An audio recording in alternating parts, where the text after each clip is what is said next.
What's going on, guys? CHF here, and we are back with a double upload today. So surprise, surprise, this is just something that came up. I wanted to drop a video on it, but it doesn't really fit the rest of my content that I have planned for you guys tomorrow. I'm basically going to do like a daily grind guide, but basically everything that you should know about this game. And do every single day to maximize your progression in it. But today I want to talk about front office. I didn't want to wait too long just so we could talk about it. I want to give you my thoughts. Overall, I like the game, guys, but this is one area where I feel like EA took kind of a swing and a miss with it, but we'll talk about why. So first off, guys, let's talk about the technology side of it and how these things work. Basically, these front office boosters are things that are going to boost your team indefinitely. So when we look here at the Madden Today XP booster, basically you got your first one there, and I got a 1% boost to experience earned in the Madden Today events. Now to level these things up, it needs these currencies here, these front office points. And I want to talk about something because you'll see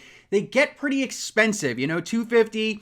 And then when we go all the way up, if we're looking to get like level 20, it's going to take 10,000 of those points. Now also, guys, I want to point out when you get to level 3 of the experience booster here, it'll let you do the coin booster. And again, that's for the Madden Today events. And again, we run into the same problem. But I want to show you something real quick why I think that's a bit of a problem, because it's really hard to get those front office points currently. The way you would get them is to go to item exchange. And just to give you an example, a gold player is, if I were to completely exchange him, only gives 18 points. If I were to do like a 69 silver, we're looking at only 9 of those. And, they drop pretty darn quick as far as what they're worth. In fact, if I added my whole bench, I'd only get 260. Now, let's talk about why I think that's an issue. Again, it's just going to take a ton of stuff, which is going to require essentially sacrificing a ton of cards. Now, granted, they'll give training points, but it's pretty easy to get training points now just by leveling up your players and using them. So let's talk about what else we could get, okay? Aside from the fact that I think that it's way too expensive. A couple other things that you could go for would be the Seasons XP booster. And in order to unlock this one, it looks like we would have to upgrade technology 3 out of 5 times in order to do that one, just to unlock it.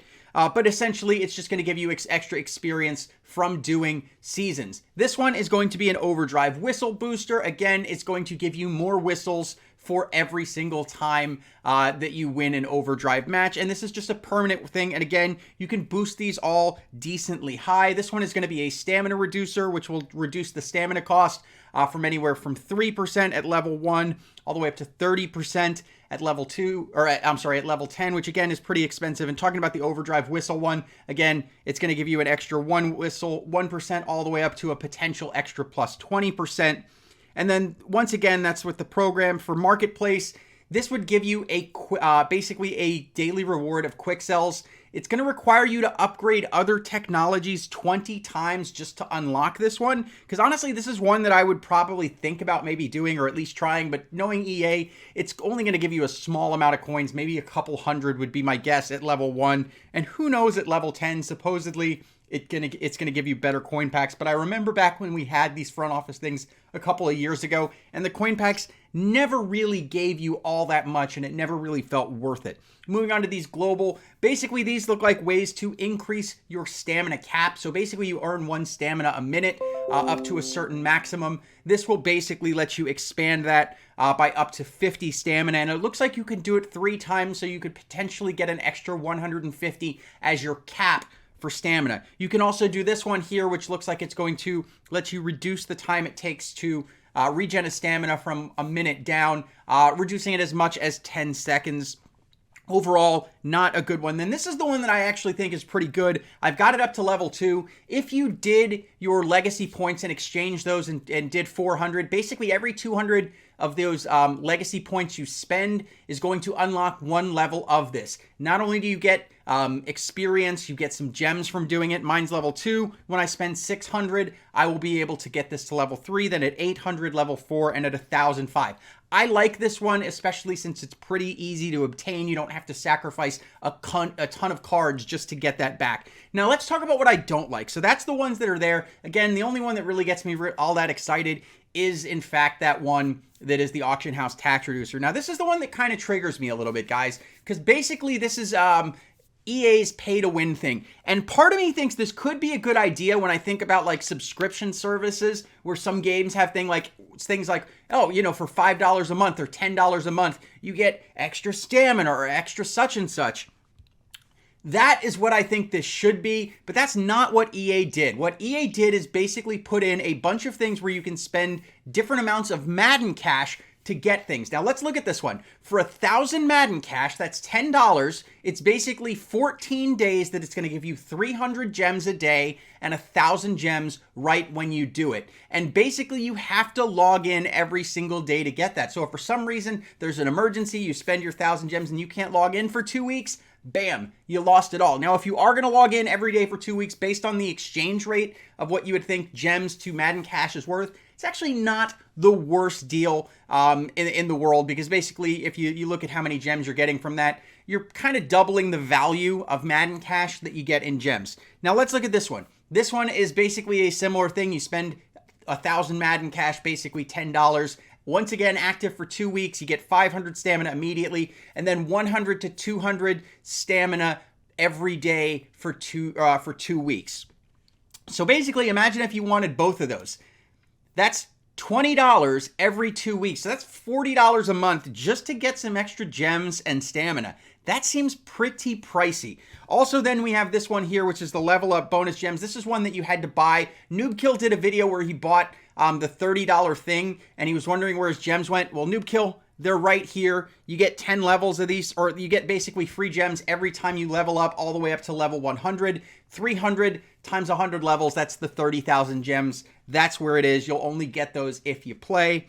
Moving on to the discount ones, once again, I'm just not a fan of these things where you're buying something for a short period of time for $10. I mean, this one, $10 to reduce the stamina cost of your Master Series events by 20%. That seems crazy to me. Seems crazy to me that people would do that. And then this one, once again, you can spend $10 for the gift of getting Pro Packs garbage. 20% cheaper.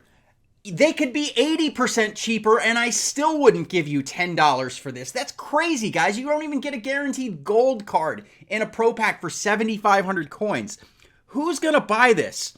I just don't get it. And then finally, we have these boosters, which are going to be the Madden Today. This one is basically only $2, so I, in theory, could buy it since I have 201 Madden cash. But it gives you a 25% increase to experience, coins, training points earned by players in Madden Today events. Once again, good for 2 weeks. And then they have this one, which would give you, for $1, a 25% increase to experience, coins, training points in season games. Once again, for 2 weeks. Overall, this entire business section, other than someone who is a spender who just wants to turn Madden cash into gems at an efficient rate, I would ignore basically all of this stuff. I think EA would have done a much better job if they just took all of these buy rewards and just said, look, kind of like how Clash of Clans does it. For $4.99, you get the bonus thing where you get more stuff than just the regular free players. I think if you would have given all of that for $5 a month, I think you'd make a lot of money, EA. As it stands here, to expect somebody to spend like 30 or 40 bucks a month